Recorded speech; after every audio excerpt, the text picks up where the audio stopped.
বিকালে ঢাকায় আসছেন জাতিসংঘের মহাসচিব। আলোচনায় গুরুত্ব পাবে রোহিঙ্গা সংকট ও মানবাধিকার প্রসঙ্গ। জীবনযুদ্ধে হেরে গেল মাগুরার নির্যাতিত শিশুটি, জানালো আইএসপিআর প্রধান উপদেষ্টা ও সেনাবাহিনীর শোক। নির্বাচন দেরি হলে ষড়যন্ত্রের সুযোগ পাবে ফ্যাসিস্টরা, মন্তব্য জয়নুল আবেদিনের। জুলাই আগস্টের অপরাধীদের গ্রেপ্তারের আহ্বান। এবং পুলিশের ওপর আক্রমণ না করতে দেশবাসীর কাছে আইজিপির অনুরোধ, সড়ক অবরোধ করে জনদুর্ভোগ সৃষ্টি করলে ছাড় নয়।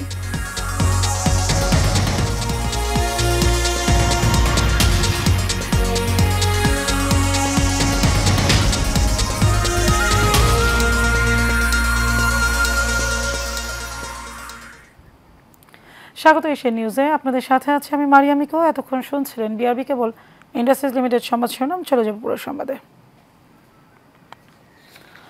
অন্তর্বর্তীকালীন সরকারের প্রধান উপদেষ্টা ডক্টর মোহাম্মদ ইউনূসের আমন্ত্রণে 4 দিনের সফরে আজ ঢাকায় আসছেন জাতিসংঘের মহাসচিব অ্যান্টোনিও গুতেরেস। পররাষ্ট্র মন্ত্রণালয় জানিয়েছে, বিকেলে ঢাকায় আসবেন জাতিসংঘের মহাসচিব। বিমানবন্দরে মহাসচিবকে স্বাগত জানাবেন পররাষ্ট্র উপদেষ্টা মোহাম্মদ তৌহিদ হোসেন। সূচি অনুযায়ী শুক্রবার সকালে মহাসচিবের অবস্থানরত হোটেলে তার সঙ্গে পররাষ্ট্র উপদেষ্টা এবং প্রধান উপদেষ্টা রোহিঙ্গা সংক্রান্ত বিশেষ প্রতিনিধি খলিলুর রহমানের সৌজন্য সাক্ষাৎ করবেন। এরপর প্রধান উপদেষ্টা অধ্যাপক ডক্টর ইউনূসের সঙ্গে তার দপ্তরে বৈঠক করবেন জাতিসংঘের মহাসচিব। পরে তারা যাবেন কক্সবাজারে। সেখানে রোহিঙ্গা শিবিরের জাতিসংঘের কাজ করা বিভিন্ন সংস্থা নিজ নিজ কার্যক্রম সম্পর্কে জাতিসংঘ মহাসচিবকে ব্রিফ করবেন। শরণার্থী শিবির পরিদর্শনের পর সেখানে রোহিঙ্গা শরণার্থীর সঙ্গে ইফতার করবেন জাতিসংঘ মহাসচিব। শনিবার জাতিসংঘ মহাসচিবের সম্মানে ইফতার ও নৈশভোজের আয়োজন করবেন প্রধান উপদেষ্টা অধ্যাপক ইউনূস। রোববার সকালে ঢাকা ছেড়ে যাওয়ার কথা রয়েছে জাতিসংঘ মহাসচিবের। মাগুরায় বোনের বাড়িতে বেড়াতে গিয়ে ধর্ষণের শিকার 8 বছর বয়সী সেই শিশুটি মারা গেছে। দুপুর 1টায় সম্মিলিত সামরিক হাসপাতালে শেষ নিঃশ্বাস ত্যাগ করে সে। আন্তঃবাহিনী জনসংযোগ পরিদপ্তরের পাঠানো এক বিজ্ঞপ্তিতে এ তথ্য জানানো হয়েছে। একই সঙ্গে বাংলাদেশের সেনাবাহিনীর পক্ষ থেকে শোক জানানো হয়েছে। শিশুটির মৃত্যুর খবর শোক জানিয়ে প্রধান উপদেষ্টা ডক্টর মোহাম্মদ ইউনূস নির্যাতনের ঘটনায় জড়িতদের দ্রুত বিচারের নির্দেশ দিয়েছেন। 6 মার্চ মাগুরা শহরে বোনের বাড়ি বেড়াতে গিয়ে ধর্ষণের শিকার হয় ওই শিশুটি। পরের দিন তাকে মাগুরা হাসপাতালে ভর্তি করা হয়। সেখানে অবনতি হলে ওই দিন দুপুরেই উন্নত চিকিৎসার জন্য ফরিদপুর মেডিকেল কলেজে নেওয়া হয় তাকে। সেখান থেকে এই রাতে পাঠানো হয় ঢাকা মেডিকেল কলেজ হাসপাতালে। এরপর সংকটাপন্ন অবস্থায় গেল শনিবার সন্ধ্যায় ঢাকা মেডিকেল কলেজ হাসপাতালে পেডিয়াট্রিক ইনটেনসিভ কেয়ার ইউনিট থেকে সম্মিলিত সামরিক হাসপাতালে স্থানান্তর করা হয় তাকে।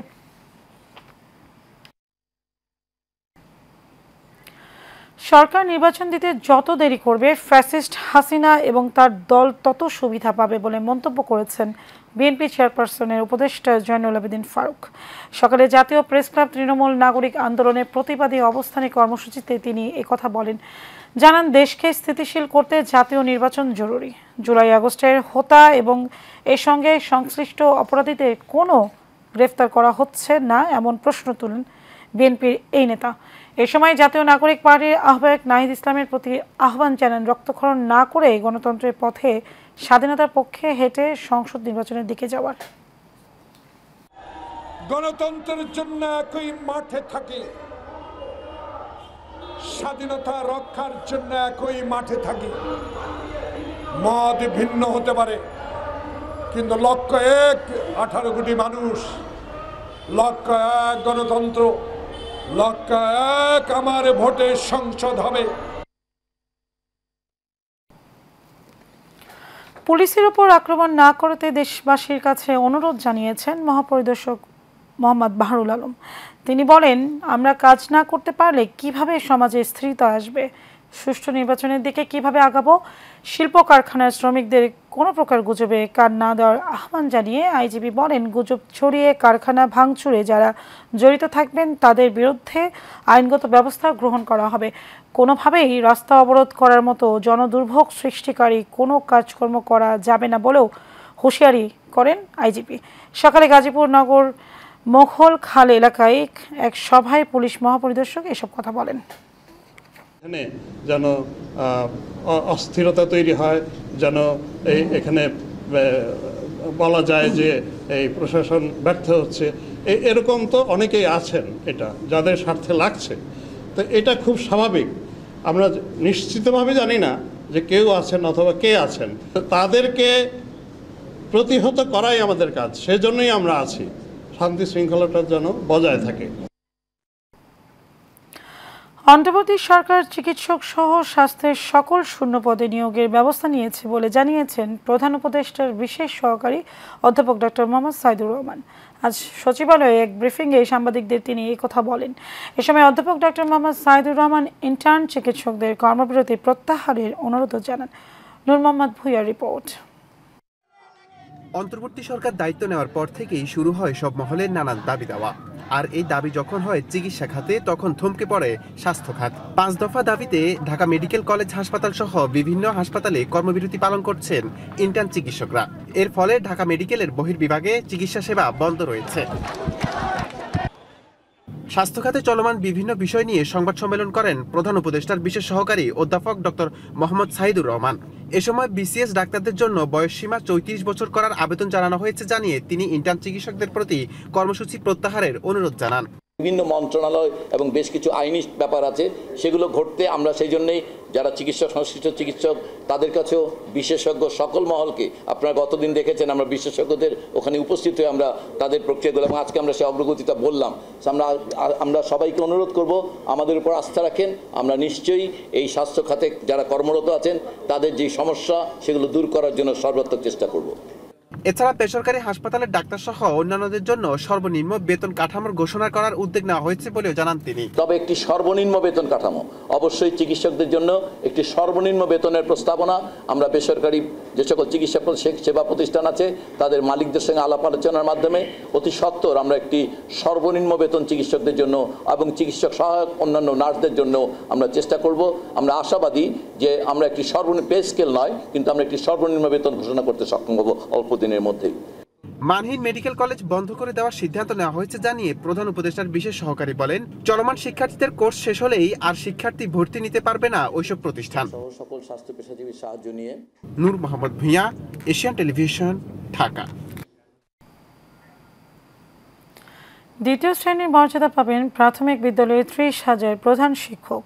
সুপ্রিম কোর্টের আপিল বিভাগ এই রায় দেন। সরকারি প্রাথমিক বিদ্যালয়ের প্রধান শিক্ষকরা 10ম গ্রেডের বেতন স্কেল সহ দ্বিতীয় শ্রেণীর গ্র্যাজুয়েটেড কর্মকর্তার মর্যাদা পাবেন বলে রায়ে বলা হয়েছে। 2014 সালের 9 মার্চ থেকে তারা এই মর্যাদা ও সুযোগ সুবিধা পাবেন বলে জানিয়েছেন আইনজীবীরা। আজ প্রধান বিচারপতি ডক্টর সৈয়দ রেফাত আহমেদের নেতৃত্বাধীন আপিল বিভাগ এই রায় দেন।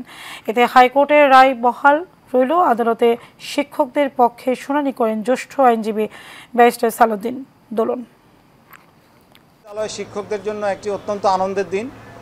তারা 2 দশক ধরে আন্দোলন করছিল, রাস্তাঘাটে বিভিন্ন জায়গায় স্মারকলিপি দিচ্ছিল যে তাদের স্ট্যাটাসটা ক্লাস 2 গেজেটেড হইতে হবে এবং তাদেরকে 10ম গ্রেড দিতে হবে। অনেক আন্দোলন করা সত্ত্বেও তারা যখন কিছু করতে পারেনি, তারপরে তারা হাইকোর্টে এসেছিল। সে হাইকোর্টে তাদের রিট পিটিশন ছিল, 3টা বিষয় চেয়েছিল তারা। একটা হচ্ছে তাদের 2014 সাল থেকে আপগ্রেডেশন স্ট্যাটাসের বেনিফিটটা দিতে হবে। আরেকটা ছিল চাওয়া যে তারা গ্রেড 10ম গ্রেডে আসবে, আর আরেকটা ছিল তারা time scale and selection grade চেয়েছিল। দীর্ঘ লড়াইয়ের পরে শিক্ষকরা আজকে তাদের স্বীকৃতিটা পেয়েছে।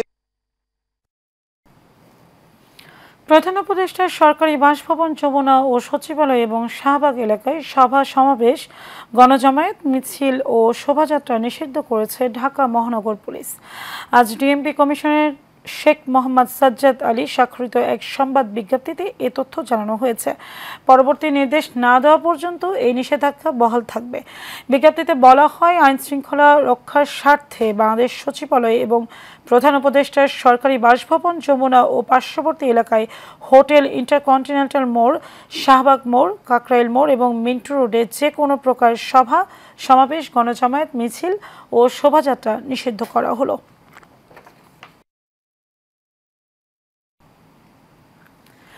লিবিয়ায় ত্রিপোলির তাজুরা ডিটেনশন সেন্টারে আটক 106 জন সহ দেশটিতে বিপদগ্রস্ত মোট 176 প্রবাসীকে দেশে ফিরিয়ে আনা হয়েছে। ভোরে তাদের বিমান বহনকারী বিমান শাহজালাল আন্তর্জাতিক বিমানবন্দরে এসে পৌঁছায়। জানা গেছে, আন্তর্জাতিক অভিবাসন সংস্থা IMOর সহায়তায় তাদের দেশে ফেরানোর উদ্যোগ নেয় বাংলাদেশ দূতাবাস। স্বেচ্ছায় প্রত্যাবাসিত প্রবাসীদের দূতাবাস প্রাঙ্গণে এবং আটক অভিবাসীদের লিবিয়ায় অভিবাসন অধিদপ্তরের অভ্যর্থনা কেন্দ্রে বিদায় জানান দেশটিতে নিযুক্ত বাংলাদেশের রাষ্ট্রদূত মেজর জেনারেল আবুল হাসনাত মোহাম্মদ খায়রুল বাশার ও দূতাবাসের অন্যান্য কর্মকর্তারা। গত বছরের জুলাই থেকে প্রায় ৪,৫০০ বাংলাদেশি নাগরিককে নিরাপদে প্রত্যাবাসন করা হয়েছে।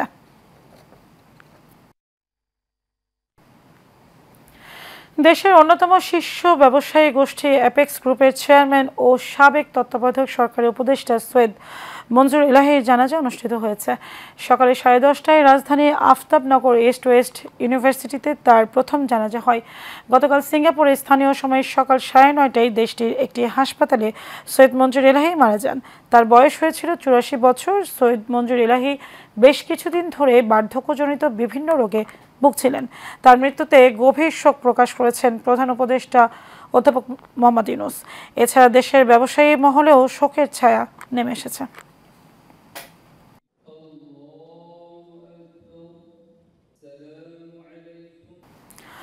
রাঙ্গামাটিতে যৌন নিপীড়নের শিকার হয়েছে 3 বছর বয়সী এক শিশু। এই ঘটনায় অভিযুক্ত সুভাষ কুমারকে আটক করেছে কোতোয়ালি থানা পুলিশ। এদিকে যৌন নিপীড়নের ঘটনায় আহত শিশুকে দেখতে বুধবার রাতেই রাঙ্গামাটি জেনারেল হাসপাতালে যান জেলা প্রশাসক সহ প্রশাসনের ঊর্ধ্বতন কর্মকর্তারা। এ সময় জেলা প্রশাসক শিশুটির চিকিৎসার দায়িত্ব নেন।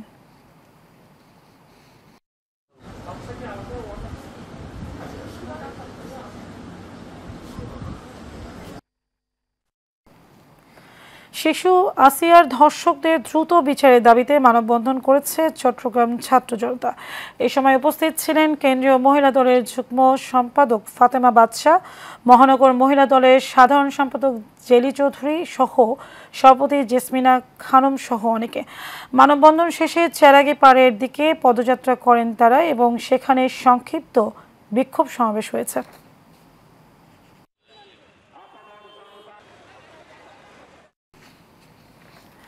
সারা দেশে ধর্ষণ নিপীড়নের প্রতিবাদে নোয়াখালীতে ছাত্র দলের মানববন্ধন ও বিক্ষোভ হয়েছে। চৌমুহনী সরকারি সালে আহমেদ কলেজের ছাত্র দলের ব্যানারে ঘণ্টাব্যাপী এই মানববন্ধন হয়। এ সময় বক্তব্য রাখেন চৌমুহনী পৌর বিএনপির সভাপতি জহির উদ্দিন হারুন, উপজেলা বিএনপির সাধারণ সম্পাদক মাহফুজুল হক আবেদ ও উপজেলা যুবদলের আহ্বায়ক রুস্তম আলী সহ অনেকে।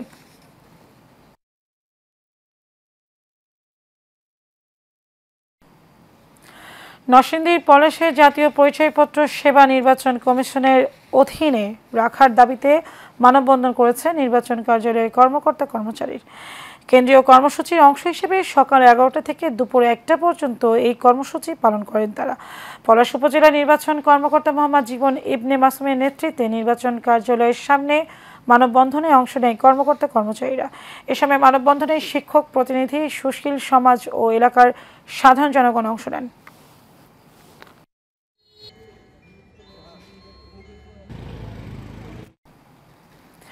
নারায়ণগঞ্জের রূপগঞ্জে দোয়া ও ইফতার মাহফিল হয়েছে। উপজেলার ভুলতা ইউনিয়নের ভুলতা স্কুল অ্যান্ড কলেজ মাঠে এই দোয়া ও ইফতার মাহফিল অনুষ্ঠিত হয়।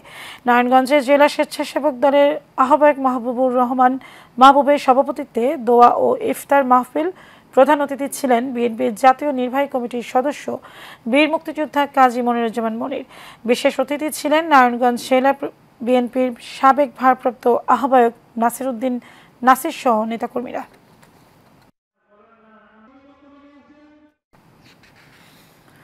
কুষ্টিয়ার দৌলতপুরে বিএনপির ভারপ্রাপ্ত চেয়ারম্যান তারেক রহমানের নির্দেশনায় বেগম খালেদা জিয়ার রোগমুক্তি ও সুস্থতা কামনায় ইফতার, দোয়া মাহফিল ও ইফতার সামগ্রী বিতরণ করা হয়েছে। দৌলতপুর উপজেলায় বড়গাংদিয়া হাবলু চত্বরে এই কর্মসূচি অনুষ্ঠিত হয়েছে। উপজেলা বিএনপির যুগ্ম আহ্বায়ক আবিদ হাসান মন্টি সরকারের সঞ্চালনায় এতে প্রধান অতিথি হিসেবে উপস্থিত ছিলেন ঢাকা উত্তর মহানগর যুবদলের আহ্বায়ক শরীফ উদ্দিন জুয়েল। প্রধান বক্তা হিসেবে উপস্থিত ছিলেন দৌলতপুর উপজেলা বিএনপির আহ্বায়ক কমিটির সদস্য সচিব শহীদ সরকার মণ্ডল। এ সময় স্থানীয় বিএনপির নেতৃবৃন্দরা উপস্থিত ছিলেন। কিশোরগঞ্জ বিএনপি চেয়ারপারসন বেগম খালেদা জিয়ার সুস্থতা কামনায় ইফতার ও দোয়া মাহফিল হয়েছে। গতকাল অষ্টগ্রাম সদর ইউনিয়ন পরিষদের হল রুমে 2 শতাধিক অতিথিদের নিয়ে এই ইফতার ও দোয়া মাহফিল হয়। এতে উপস্থিত ছিলেন কেন্দ্রীয় মৎস্যজীবী দলের নেতা তানভীর আহমেদ তামান্না, উপজেলা বিএনপির সিনিয়র যুগ্ম সাধারণ সম্পাদক নিজামুল হক নজরুল, কৃষক দলের সভাপতি মোহাম্মদ ইউনুস আলী সহ অঙ্গ সংগঠনের নেতাকর্মীরা।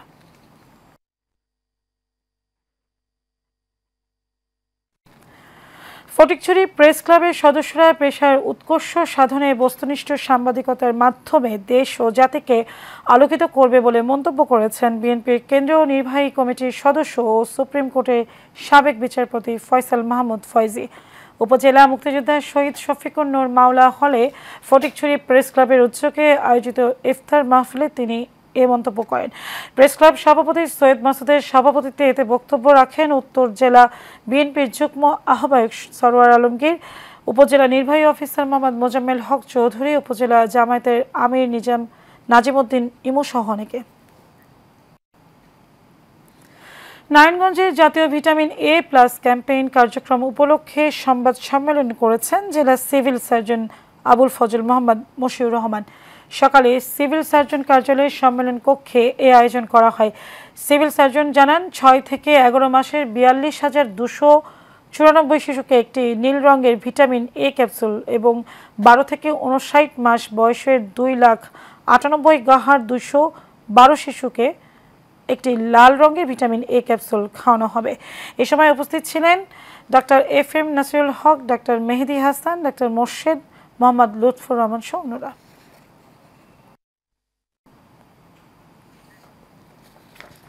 ঢাকার ধামরায় আখের রস ছাড়াই আটা, চিনি ও কেমিক্যাল দিয়ে তৈরি করা হচ্ছে গুড়।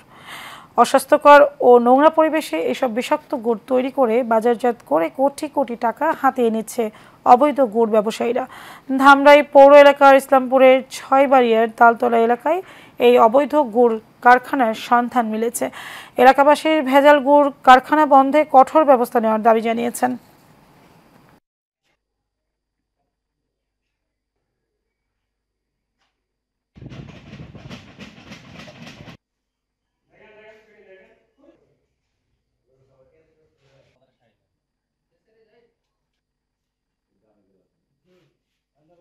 এটা আপনার সিটা লালি আর সামান্য চিনি আর অল্প কিছু ময়দা দিয়ে এটা তৈরি করা হয়। বিক্রি না করলে এগুলো বানিয়ে কি করে?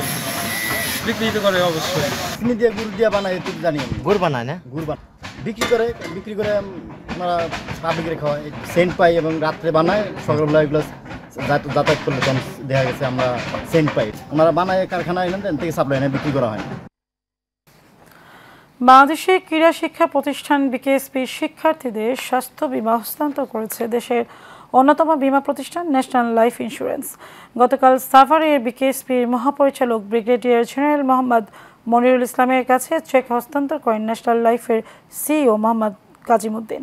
এ সময় বিকেএসপির পরিচালক মোহাম্মদ আনোয়ার হোসেন, পরিচালক কর্নেল গোলাম মাবুদ হাসান, অধ্যক্ষ লেফটেন্যান্ট কর্নেল মোহাম্মদ ইমরান হাসান সহ ঊর্ধ্বতন কর্মকর্তারা উপস্থিত ছিলেন।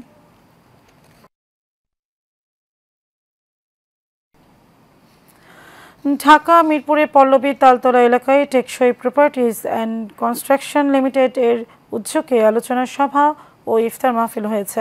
পল্লবীর তালতলা টেকসই মিছির আলী টাওয়ারে এই দোয়া ও ইফতারের আয়োজন করা হয়। এতে সভাপতিত্ব করেন টেকসই প্রপার্টিজ অ্যান্ড কনস্ট্রাকশন লিমিটেডের চেয়ারম্যান মোহাম্মদ মনিরুজ্জামান। প্রধান অতিথি ছিলেন একে বিল্ডার্স লিমিটেডের চেয়ারম্যান মোহাম্মদ কাইয়ুম। এছাড়াও উপস্থিত ছিলেন কোম্পানির ম্যানেজিং ডাইরেক্টর মোহাম্মদ আমির হামজা খান, রুরাল জার্নালিস্ট ফাউন্ডেশনের ভাইস চেয়ারম্যান মোহাম্মদ নাসিম খান সহ অনেকে। ট্যাক্স পলিসি ও কর ব্যবস্থাপনায় ভিন্ন আইন করেছে সরকার। ঈদ উল ফিতরের আগেই এই আইন পাশ হচ্ছে বলে জানিয়েছেন জাতীয় রাজস্ব বোর্ডের চেয়ারম্যান মোহাম্মদ আব্দুর রহমান খান। রাজধানী আগারগাঁওয়ে রাজস্ব ভবনে আয়কর আইন 2023 সংস্কার ও প্রেক্ষিত শীর্ষক আলোচনা সভায় এসব কথা বলেন তিনি। ব্যারিস্টার মোতাসিম বিল্লাহ ফারুকের সভাপতিত্বে বিশেষ অতিথি ছিলেন জাতীয় রাজস্ব বোর্ডের সদস্য GM Abul Kalam Kaykobad, Bangladesh civil service অ্যাসোসিয়েশনের মহাসচিব সৈয়দ মহিতুল হাসান সহ অনেকে। শেষ করবো এশিয়ান নিউজ, তার আগে বিআরবি কেবল ইন্ডাস্ট্রিজ লিমিটেড সংবাদ শিরোনাম জানাবো আরো একবার।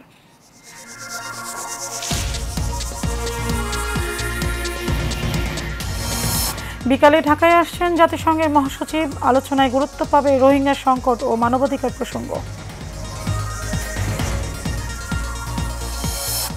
জীবনযুদ্ধে হেরে গেল মাগুরার নির্যাতিত শিশুটি, জানালো আইএসপিআর প্রধান উপদেষ্টা ও সেনাবাহিনীর শোক। নির্বাচন দেরি হলে ষড়যন্ত্র